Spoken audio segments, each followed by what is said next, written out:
하나님의 말씀 함께 보도록 하겠습니다. 고린도전서 13장입니다. 고린도전서 13장 1절부터 13절까지.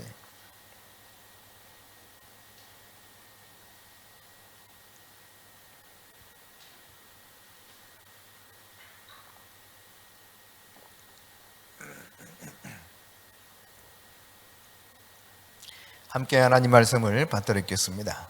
내가 사람의 방언과 천사의 말을 할지라도 사랑이 없으면 소리나는 구리와 울리는 꽹과리가 되고, 내가 예언하는 능력이 있어 모든 비밀과 모든 지식을 알고 또 산을 옮길 만한 모든 믿음이 있을지라도 사랑이 없으면 내가 아무것도 아니요, 내가 내게 있는 모든 것으로 구제하고 또 내 몸을 불사르게 내줄지라도 사랑이 없으면 내게 아무 유익이 없느니라.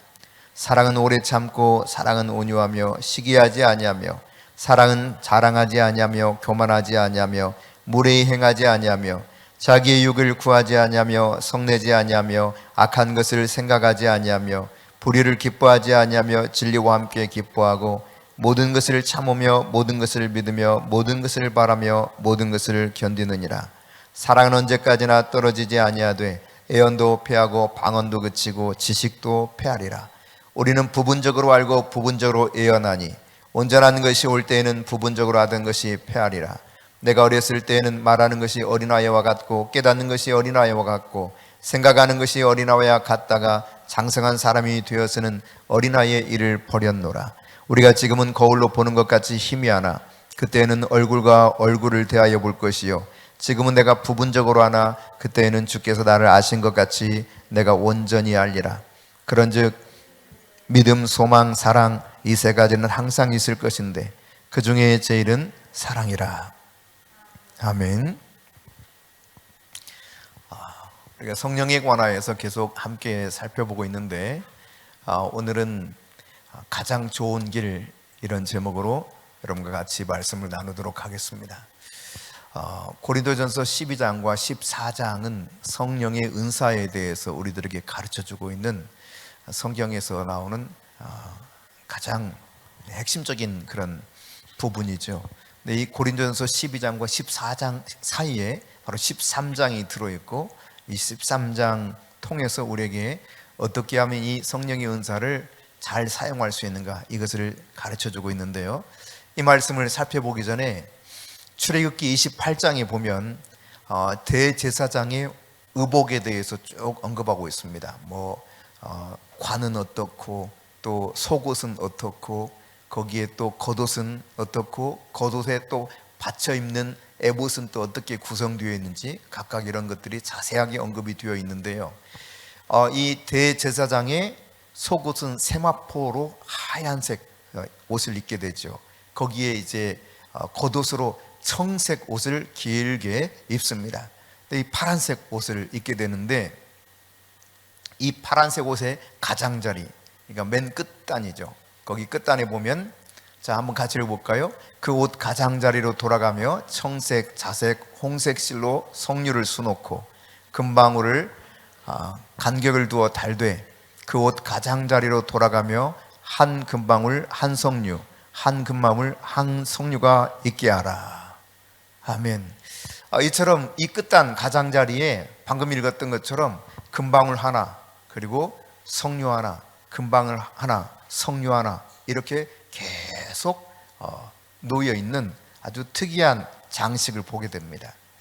여러분, 여기 나오는 금방울은 성령을 상징해요. 특별히 성령의 은사를 상징합니다. 은사들은 밖으로 보여지죠. 나타나요. 그리고 이것들이 우리 귀에 들리기도 하고, 이 은사들은 또 굉장히 아름답습니다. 이런 은사들이 이와 같이 밖으로 드러나는 것처럼 금방울 소리는 이 지성소 안에서 대제사장이 움직일 때마다 소리가 나게 되는데, 얼마나 아름다운 소리인지, 이 대제사장이 그렇게 움직일 때마다 금방울 소리가 나면 밖에 있는 사람들은 대제사장이 하나님과 계속 기도하고 있구나, 이것을 알게 되는 거예요. 여러분, 기도하고 있는 이러한 대제사장의 모습을 방울 소리를 통해서 아는 것처럼 예수 그리스도께서 살아계시고 또 우리를 위해서 지성소에서 지금도 여전히 일하고 계시다고 하는 사실을 어떻게 알 수 있는가? 우리에게 부어주신 은사를 통해서 알게 되는 것입니다. 그 은사를 통해서 살아계신 하나님 예수님이 지금도 우리 위해서 계속 일하고 계신다고 하는 것들을 드러내 보여주시는 거예요. 우리에게 들려주시는 거예요. 여러분, 그런가 하면 이 석류를 그 금방울 사이사이에 달도록 장식을 하게 했지 않습니까? 그래서 서로 부딪히지 않고 부드럽게 소리가 나도록 만들었는데, 이 석류는 열매를 상징해요. 그러니까 성령의 열매를 상징하는 것이 바로 대제사장의 겉옷 가장자리에 수놓아진 그 모습이란 이야기죠. 여러분, 성령의 은사와 성령의 열매가 잘 균형을 이루도록 이와 같이 대제사장의 옷을 통해서 우리들에게 보여주고 있는 것이죠.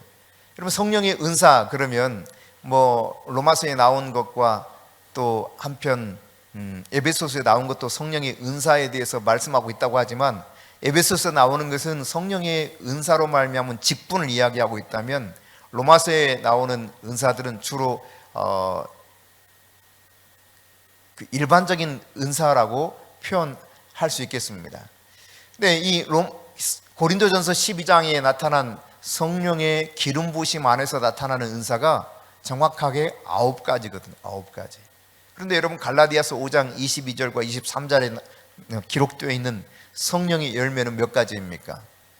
이것도 역시 9가지예요. 그러니까 은사를 보면 지혜의 말씀, 지식의 말씀, 영분별, 믿음, 능력 행함, 병고침, 방언 통역함, 그리고 예언함, 이렇게 9가지 은사가 있는가 하면은 열매로서는 사랑과 희락과 화평과 인내와 자비와 양선과 충성과 온유와 절제, 이와 같이 정확하게 9가지 열매들을 또 언급하고 있단 말입니다. 그러니까 성령의 은사와 성령의 열매가 이와 같이 균형을 이루면서 나타나고 있는 모습을 보게 돼요.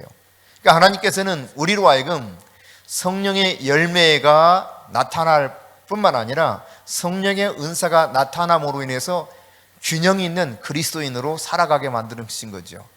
사실 이 세상에서 살아가게 될 때 우리가 그리스도인이라고 하는 사실을 알 수 있는 표지 가운데 이 2가지가 있다면 이 성령의 열매와 성령의 은사라고 표현할 수도 있겠습니다.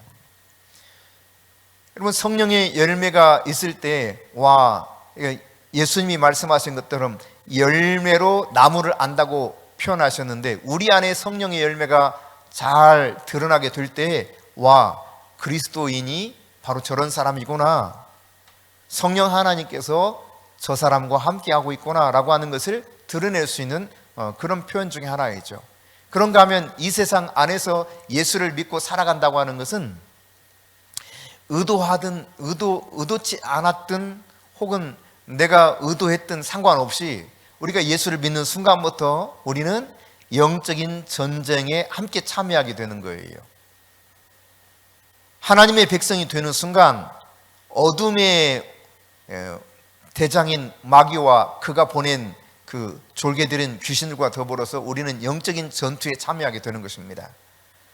하나님의 군사로서 이 영적 전쟁에 참여하게 될 때, 그러면 우리는 무엇을 가지고 싸우는 것인가? 결국 이 성령의 은사를 가지고 마귀들을 물리치게 되는 것이죠. 물론 우리에게 말씀이 필요하죠. 성령이 거민 말씀이 필요한데, 이 은사적인 기름 부으심이 있을 때 이 전쟁을 효과적으로 감당할 수 있게 되는 것입니다.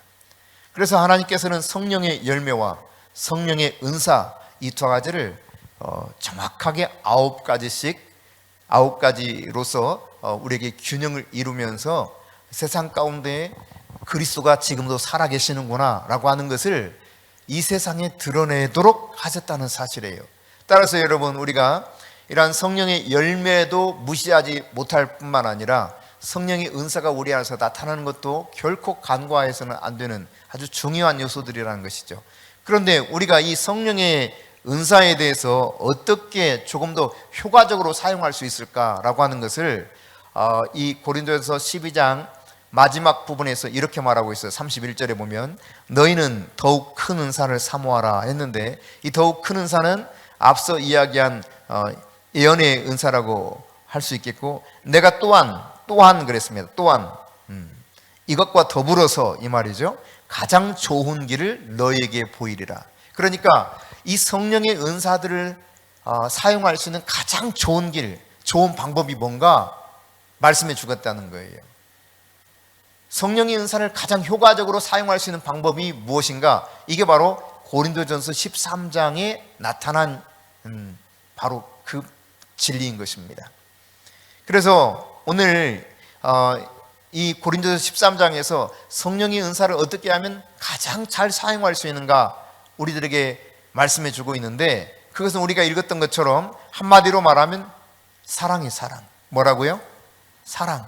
사랑으로 사역하는 것입니다. 이게 사랑으로 모든 것을 행하는 거예요. 그러니까 성경에 있어서 가장 핵심적인 거 한 가지만 말하라고 하면 사랑입니다.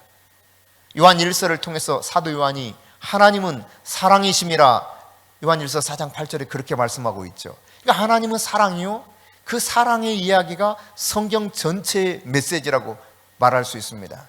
그 사랑의 화신으로 성육신 하셔서 예수님이 우리에게 사랑이 무엇인가를 삶을 통해서, 그리고 죽음을 통해서, 가르침을 통해서 우리에게 보여주신 것이죠. 그러니까 이 사랑은 성경의 가장 핵심적인 내용이죠. 성경의 핵심적인 내용. 그뿐만 아니라 여러분, 이 예수 그리스도가 이 세상에 성육신 하셔서 그 인생 전체를 살아가시면서 가르치시고 사역하셨을 뿐만 아니라 죽음을 통해서 보여주신 그 사랑이 얼마나 놀라운가.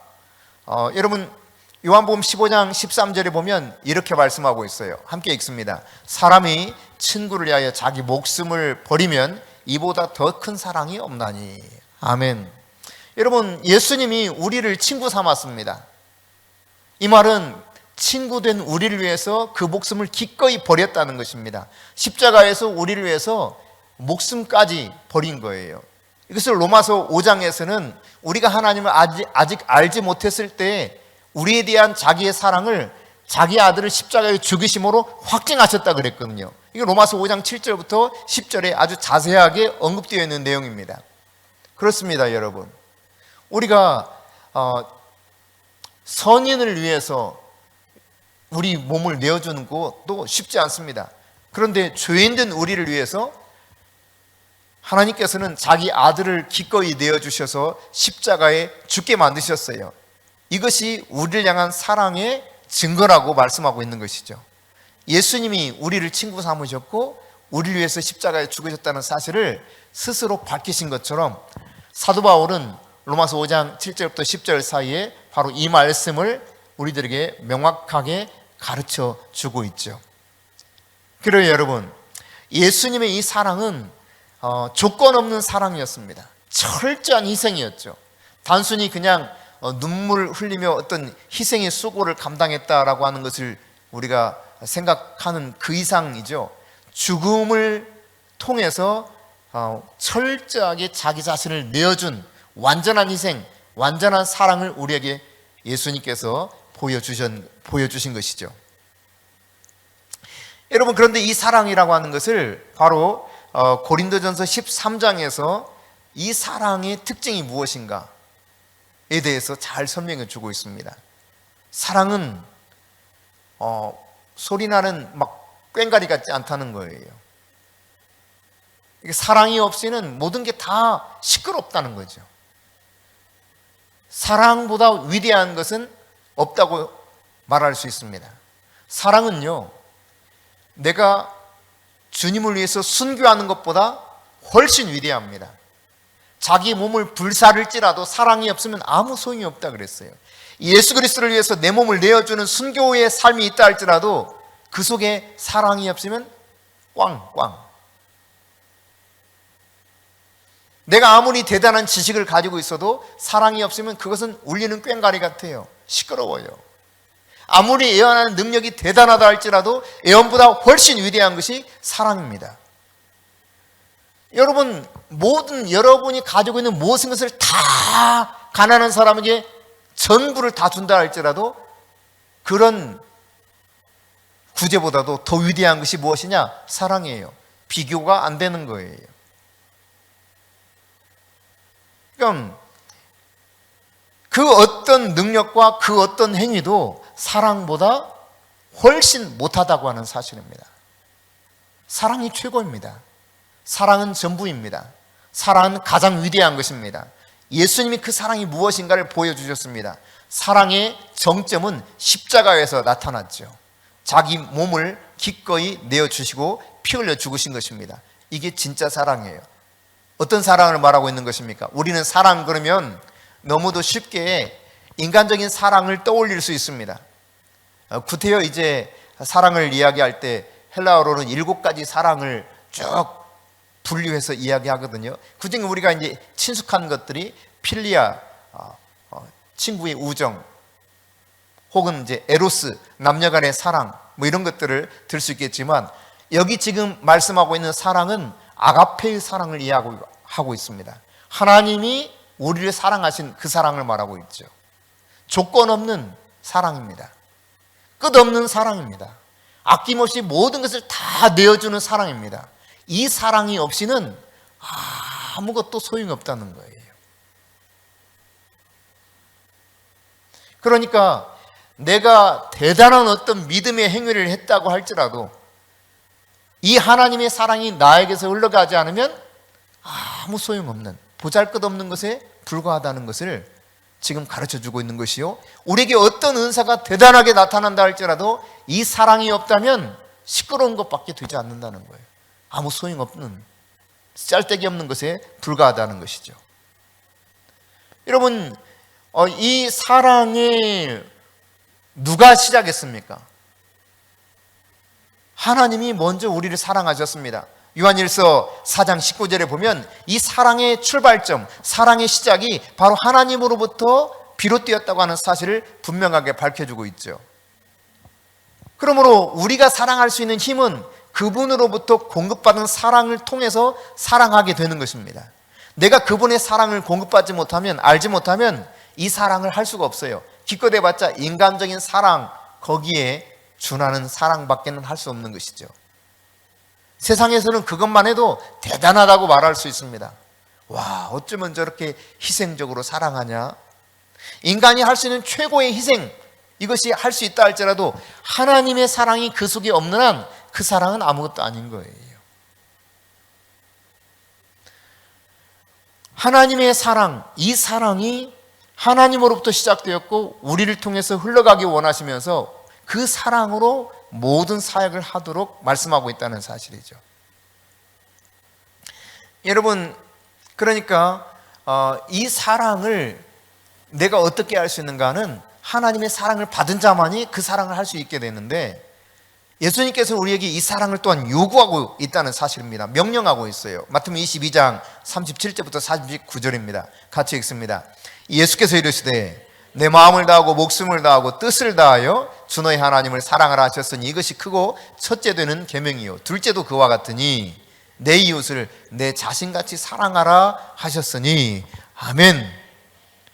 여러분, 이게 예수님 명령이에요. 이게 모든 율법과 선지자의 강령이라 그랬습니다. 그러니까 성경 전체를 딱 압축해서 두 가지로 예수님 말씀하셨어요. 하나님을 전심으로 사랑해라, 목숨 바쳐 사랑해라 라고 하는 것이고, 두 번째는 너 자신을 사랑하는 것처럼 너의 이웃을 사랑해라. 그냥 하나로 딱 뭉뚱거려 말하면 요한복음 13장 34절에 예수님이 내가 너에게 새 계명을 주노니 내가 너희를 사랑한 것 같이 너희도 서로 사랑하라, 이거 하나로 압축시켜 말씀하고 있죠. 그러니까 성경의 전체 메시지는 이거예요. 이거를 떠나서 예수님을 이야기할 수 없습니다. 이 메시지를 떠나서 하나님을 논할 수가 없어요. 이것을 떠나서 성령을 이야기할 수가 없습니다. 성령의 은사이든 열매이든, 여러분, 성령의 열매에 있어도 핵심적인 열매가 무엇입니까? 가장 첫 번째 언급되는 열매가 무엇이에요? 사랑입니다. 사랑. 성령의 열매는 이것이니 사랑과 희락과 화평과 오래 참음과 자비와 양성과 충성과 온유와 절제니 이 같은 것을 금지할 법이 없느니라. 이와 같이 말씀하셨는데 성령의 열매의 가장 큰 특징은 사랑이에요. 사랑. 핵심적인 열매는 사랑이에요. 사랑이 없이는 모든 은사에 활용되는 것이 아무 가치가 없는 것이요, 사랑이 성령의 열매 중에 가장 귀한 열매로서 나타나고 있다는 사실이에요. 여러분, 우리가 예수님을 사랑한다고 하는 것은 무엇일까요? 우리가 하나님을 사랑한다고 하는 것은 무엇일까요? 그것은 곧 우리의 지체된 형제 자매들을 사랑하는 것입니다. 내가 사람을 사랑하는 거, 믿음 안에서 형제 자매를 하나님의 사랑으로 품고 내 몸을 다 내어주듯이 온전한 희생처럼 예수 그리스도의 십자가에서 보여준 사랑처럼 사랑하는 것, 그것이 곧 하나님을 사랑하는 것과 동일하다는 이야기입니다. 왜 그렇게 말할 수 있습니까? 성경이 그것을 말씀하고 있기 때문에 그래요. 여러분, 에베소 5장 29절 30절 함께 읽습니다. 누구든지 언제나 자기 육체를 미워하지 않고 오직 양육하여 보호하기를 그리스도께서 교회에게 함과 같이 하나니 우리는 그 몸의 지체임이니라. 그러니까 우리 모두가요, 예수 그리스도에게 붙어있는 각각의 지체예요. 마치 누구는 손가락 같고, 손가락 중에서도 손톱 같고, 마디 하나 같고요. 네, 각각의 지체를 이루고 있는 거예요. 그리스도의 몸에. 그러니까 그리스도의 몸을 이루는 지체가 되었다고 하는 것, 따라서 내가 그리스도를 사랑한다고 하는 것은 그리스도의 몸을 이루고 있는 지체를 사랑하는 것이 당연히 동일한 것이겠죠. 그렇습니다, 여러분. 그래서 고린도전서 12장 27절에도 이처럼 말씀하고 있습니다. 자, 같이 읽습니다. 너희는 그리스도의 몸이요 지체의 각 부분이라. 네, 예수 그리스도의 지체의 각 부분을 우리라고 말씀하고 있어요. 우리 각 사람이라고. 그러니까 결국은 주님을 사랑한다고 하는 것은 서로 사랑하는 거예요. 그것이 곧 나를 사랑하는 것이기도 합니다. 나를 사랑하지 않는 사람은 다른 사람을 사랑할 수가 없습니다. 나를 진정으로 사랑할 줄 아는 사람은 예수님을 진짜 사랑할 줄 아는 사람이고, 예수님을 진짜 사랑할 줄 아는 사람은 서로 사랑하는 거예요. 어떻게? 조건부적인 사랑이 아니라 조건이 없는 사랑을 하는 것입니다. 그러니까 바로 이 사랑이 우리에게 요구되는 예수님의 가장 중요한, 하나님의 가장 중요한 명령이다. 그리고 그 은사를 우리에게 기름 부어 주셨을 때 그 은사를 사용함에 있어서도 가장 좋은 방법은 뭐냐? 바로 이 사랑으로 은사를 사용해야 된다라고 하는 사실이죠. 자, 여러분, 나를 사랑하지 않으면 절대로 다른 사람을 사랑할 수가 없습니다. 그럼 누가 나를 사랑할 수 있습니까? 내가 어떤 존재인가를 잘 알아야 나를 사랑할 수가 있게 돼요. 자기 자신에 대한 사랑이 없는 사람은 자존감이 그만큼 낮은 사람이죠. 자기 연민에 빠지거나 혹은 우월의식에 빠져서 교만 속에 처할 수 있는 사람들인데, 이런 사람들은 자기 자신을 제대로 사랑할 수가 없습니다. 열등감 내지 우월감이 날마다 오르락 내리락 하면서 어느 때는 굉장히 막 자신만만하게, 어느 때는 완전히 찌그러져서 그냥 열등감 속에 늘 비교하면서, 다른 사람과 비교하면서 그렇게 살아가게 되죠. 그러나 우리 한 사람 한 사람은 그리스도 예수의 십자가의 보혈로 말미암아 온전하게 구속을 받은 하나님의 친백성들이 되었습니다. 우리를 예수님은 자기의 친구라고 부르기에, 형제라고 하기에 부끄러워하지 않는다 그랬어요. 그러니까 심지어 내 형제라고 표현하는데 전혀 부끄러워하지 않는다. 왜? 예수 그리스도의 보혈로 인해서 우리가 온전하게 우리의 죄의 허물이 깨끗이 사함받았기 때문입니다. 이전에 우리의 정체성은 어떻습니까? 허물과 죄로 죽어 있었던 존재예요. 살아있으나 죽은 존재가 바로 예수를 알기 전, 예수 그리스도의 십자가의 보혈의 은혜를 깨닫기 전 내 모습이었어요. 그때는 나 자신을 제대로 사랑할 수가 없어요. 그러나 이제 예수 그리스도의 십자가의 보혈로 구속함을 받은 자들은 내가 얼마나 귀한 자라는 사실을 깨닫게 돼요. 나를 사랑할 수밖에 없어요. 왜? 나라고 하는 존재가 예수님과 동일한 가치가 있는 존재라는 사실을 알게 되거든요. 내가 얼마나 하나님께 사랑받는 자녀인가를 깨닫게 되거든요. 그러니까 얼마나 나를 사랑했으면 유일하신 아들 예수를 십자가에 내어주고 나를 그 대가로 사셨겠어요. 그러니까 내가 그 사랑받는 존재라는 사실을 예수님의 십자가를 잘 깨달으면 깨닫게 되는 거예요. 아, 내가 이처럼 하나님께 사랑받는 존재이구나. 물론 여전히 우리 안에 아직도 다듬어지지 않은 성품 때문에 문제가 있을 수 있습니다. 그러나 정말 내가 그리스도 안에서 존귀한 자라는 사실을 깨닫고 내가 그리스도 안에서 십자가의 그 피로 말미암아 나의 모든 죄와 허물이 용서받았다는 사실을 인정하면서 내가 예수 그리스도를 닮아가기로 계속 나의 모든 생각과 나의 생각을 사로잡아서 그리스도에게 복종시켜 가면서 그리스도를 닮아가기로 한다면 내 안에서 그리스도의 성품이 드러나게 될 것이고 내가 그리스도와 같은 가치 있는 존재라는 것을 더 확신하게 될 것입니다. 여러분이 나라고 하는 존재가 예수님과 동일한 가치가 있다고 하는 것을 기억하십시오. 하나님께서는 예수님을 십자가에 내어주고 여러분 한 사람 한 사람을 사셨습니다. 예수님과 동일한 가치의 존재, 바로 그것이 하나님이 나를 바라보시는 나의 모습이에요. 이런 나를 사랑하지 않는다고 하는 것은 좀 이상한 거죠. 그러므로 여러분이 여러분 자신을 사랑하고 아끼고 존중할 수 있기를 바랍니다. 그러니까 계속해서 여러분 부정적인 말, 여러분 자신에 대해서 물론 문제가 있고 부족하지요.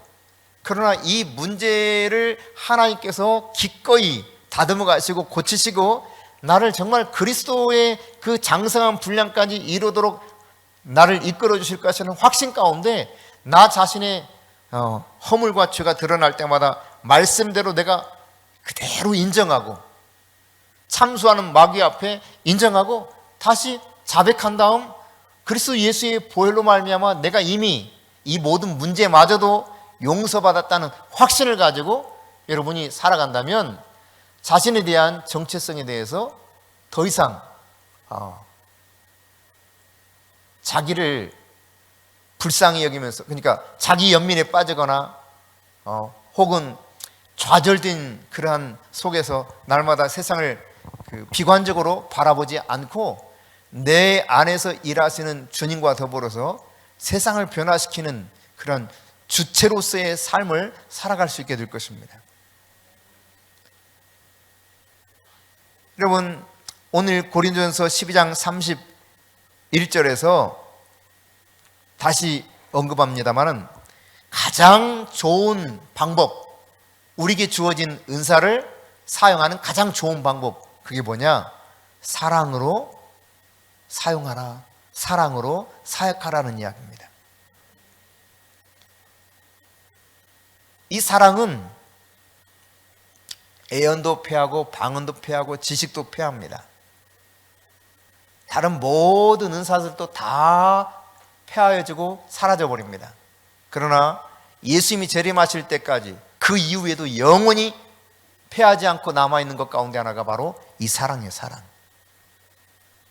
사랑은 영원한 것이라고 오늘 분명하게 말씀하고 있죠. 믿음, 소망, 사랑 이 세 가지는 항상 있을 것인데 그 중에 제일은 사랑이라 그랬습니다.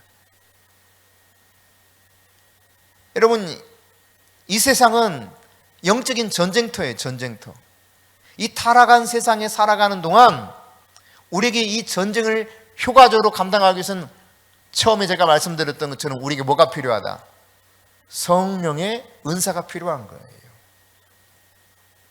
이 성령의 은사를 통해서 내가 지금 이 영적인 전쟁터에서 마귀와 제대로 싸울 수 있는 그러한 힘을 갖게 되는 것이죠. 네, 말씀드렸듯 이 성령의 은사가 나에게 있다 할지라도 성령의 열매가 없이는 균형 감각을 상실하게 돼요. 뒤뚱거리게 되는 것이죠. 제대로 균형 감각을 가지고 균형을 유지하면서 온전하게 싸울 수 있는 힘이 어디서 생기느냐? 바로 성령의 열매와 성령의 은사 사이에 균형이 있어야 된다는 사실이에요.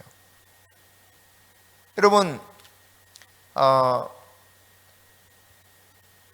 대제사장의 이 겉옷, 청색 겉옷 끝자락 가장자리에 금방울이 달려 있었다 그랬습니다. 이것이 은사라고 말씀드렸죠. 여러분, 이 금방울은 소리를 내야 됩니다. 그 소리를 내므로 인해서 지성소에서 지금 대제사장이 하나님과 계속 교감을 이루고 있구나, 기도하고 계시는구나, 이걸 알 수 있다고 말씀드렸죠. 그래요 여러분, 우리의 대제사장 되신 예수 그리스도, 그분이 계속해서 일하고 있는 모습이 어떻게 드러나는가? 우리 안에 부어진 은사를 통해서 나타나게 되는 것입니다. 하나님의 아름다움이 드러나요. 하나님의 그 능력이 드러나는 거예요. 위대하심이 드러나는 거예요. 이 은사들이 그런데 정말 아름답게 쓰임받을 수 있는, 효과적으로 쓰임받을 수 있는 그 길은 뭐냐? 성령의 열매인 사랑이 우리 안에 풍성하게 드러나면서 이 사랑으로 사역하게 될 때 그 은사가 가장 아름답게 빛을 발하게 되는 것이죠. 여러분,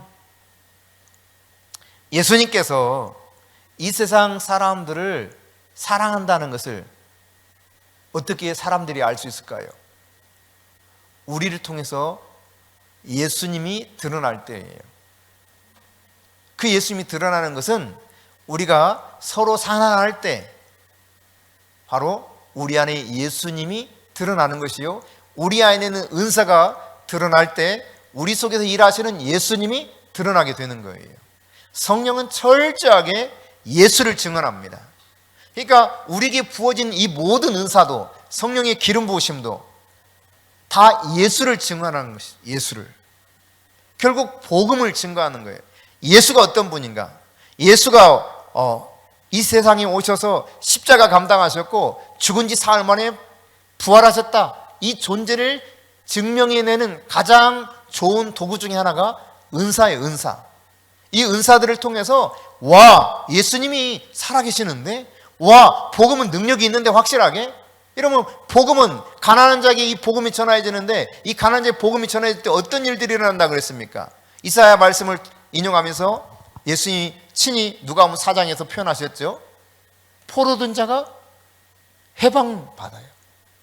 묶여있던 영혼들이 자유롭게 되는 거예요. 모든 어둠의 영들이 꽁꽁 묶어있던 사람들이 예수 그리스도께서 우리에게 허락해 주신 성령의 기름 부으심 안에서 이것들이 해결되면서 풀어지고 자유케 되는 역사가 일어나요. 이게 바로 복음이에요. 복음. 이 복음은 가난한 자에게 특별히 전해진다고 말씀하고 있습니다. 여러분, 우리에게 주님께서는 예수를 믿는 자에게 성령을 기름 부어 주셨습니다. 각 사람에게 이 성령을 따라서 우리에게 은사가 나타나게 하셨다는 사실을 여러분에게 이미 몇 차례 말씀드렸습니다. 이 은사들을 통해서 예수 그리스도가 드러나고 증거되는데, 가장 잘 효과적으로 드러날 수 있기 위해서는 바로 성령의 열매인 사랑을 통해서, 하나님의 아가페의 사랑을 통해서 내게 주어진 모든 은사들을 사용하게 될 때 제대로 그 빛을 발할 수 있다는 사실을 여러분이 꼭 기억할 수 있기 바랍니다.